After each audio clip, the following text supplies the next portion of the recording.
Chapter 1. Childhood. Living with ADHD. I learned at a young age, as I'm sure many others have, that the world I grew up in was not made for people like me. I always saw things differently from other people, even if I couldn't come up with the words to explain why. Society, starting with my own family background and extending into the education system and later expectations regarding chosen careers, seemed to reward everything that I was not and simply could not become, a normal individual. The worst part is that I know I am not alone in this experience, and that there are so many others who have tried to justify to themselves, time and time again, why they should accept the constraints and try to mold themselves to fit the standard. But I'm here to tell you that you don't have to conform, because I found a way out. I learned to make a living being who I am, disabilities and all, and you can too. Even prior to my diagnosis with ADHD, I was already different from the people around me. I was born and raised in Montreal, Quebec, in an Orthodox Jewish home with 8 other siblings. I grew up with caring parents in a good home, but the one thing I was never fully on board with was the intense religious life. Living under this sheltered environment where inquisition was not permissible and religion was at the center of life, I was able to go against the norms and find a life outside of this construct. Nonetheless, it took me years before I could develop the maturity, mental stamina, and confidence to express my unorthodox views and pursue my own path. In a way, growing up in this isolated community was a blessing in disguise.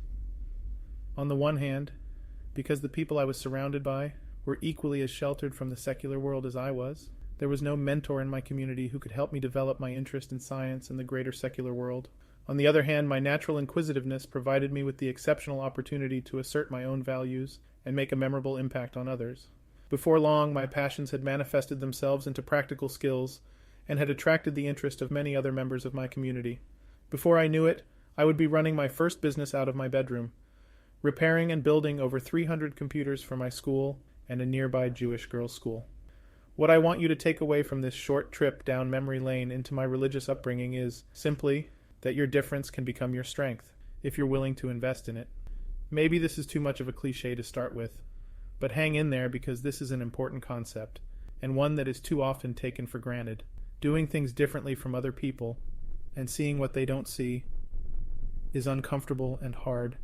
It is as hard as growing up with a secular mindset in a super religious Orthodox Jewish community. But no matter how much you may feel pressured to conform by your community, your family, your colleagues, or even your religion, remember that being different is more likely than not to give you a significant advantage in both life and business. Yet, being different wasn't enough to get me to where I am now. In truth, I struggled constantly, especially at the beginning of my educational career. The education system that I experienced was not a kind and accepting environment for children with learning disabilities like me. My teachers rewarded discipline, organization, and following instructions. Their focus was mostly on Hebrew and Torah studies.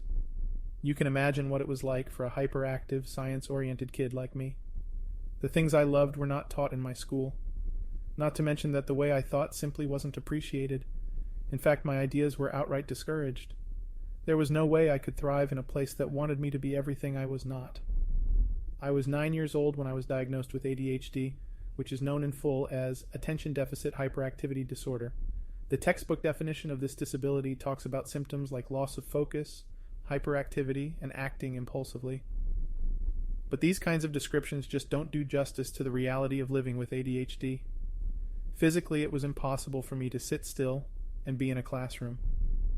I was in a zombie-like trance, cold and uncomfortable at any given time, and having heart palpitations. I experienced a significant lack of motivation and fell into depression. I felt hopeless, trapped in my own body, and that doesn't even take into account the side effects of the medication I took in order to function. When I was in school, I was taking 90 mg of slow-release Ritalin per day. Ritalin, also known as methylphenidate, is a synthetic central nervous system stimulant that is typically prescribed for ADHD, WebMD. When Ritalin worked, boy, did it work, and somehow all of the thoughts that constantly battled for my attention just disappeared. But it also messed me up. The side effects I experienced included depression, low energy, no motivation, and a complete loss of appetite. In some ways, the negative side effects of the drug far outweighed the supposed benefits. I suffered on a regular basis. I remember my body screaming for food while my brain told me it did not want to eat. During the day, I walked around like a zombie, and it wasn't until the clock hit 5:30 p.m. when the medication wore off that reality would hit. Disability, and any limitation in general, comes in all forms, shapes and sizes, and effects and medications. Some disabilities are just small hindrances, while others can feel debilitating beyond measure. Most frustrating are how disabilities can appear to keep individuals from achieving their dreams and goals. Yet you would be surprised by how often those limitations are imposed on us, not by the disability itself, but by our society, other people, and most frequently, ourselves. My own disability had an impact beyond the physical symptoms. It had a great impact on how people saw me and how I saw myself. For one, taking my ADHD medicine wasn't exactly something I could hide from my classmates. Every morning at 10 a.m., just as classes were beginning, I would head over to the school office to take the prescribed Ritalin pill. Because the office was located next to the main hallway, any student passing by could see the secretary hand me my pill with a cup of water and watch her check whether I actually swallowed it or not. It was impossible for me to protect myself from the humiliation and the stigma. Having to take my medication in such a public way made me appear less capable in the other students' eyes. I knew because I heard my classmates' jeers with my own ears, and I was always able to notice the respect it cost me within social circles.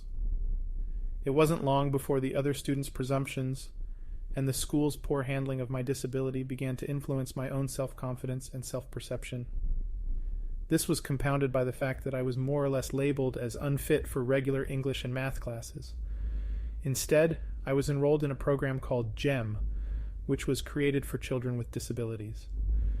This meant that I had to conspicuously leave the classroom each time English or math began, which both isolated me and publicly confirmed my difference from the other children.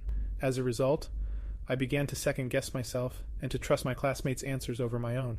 These feelings of inadequacy persisted for a long time, and it wasn't until high school that I realized that conformity and intelligence were not the same thing, that I was more and saw more than my classmates in school could comprehend.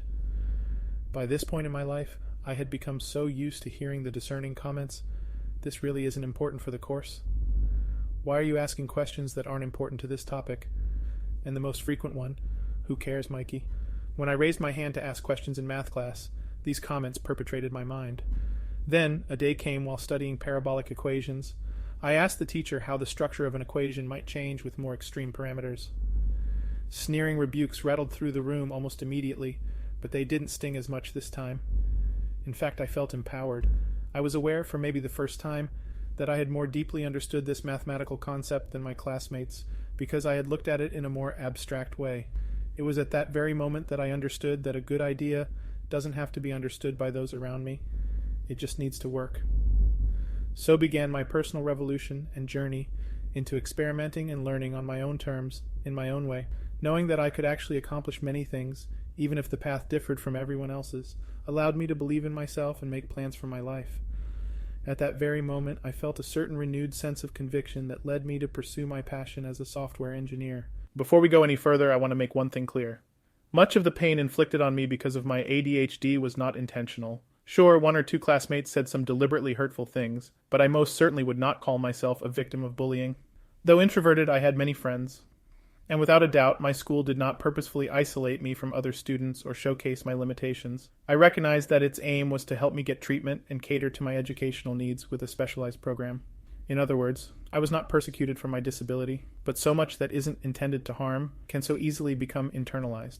The things people said in jest or in passing were not just small jabs. They break through the skin and seep into your subconscious like an infection.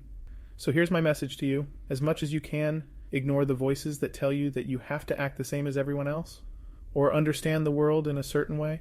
Those voices, both external and internal, are louder than you might realize. And the truth is that the part of yourself that you think you need to annihilate might just be the key element you need to get ahead.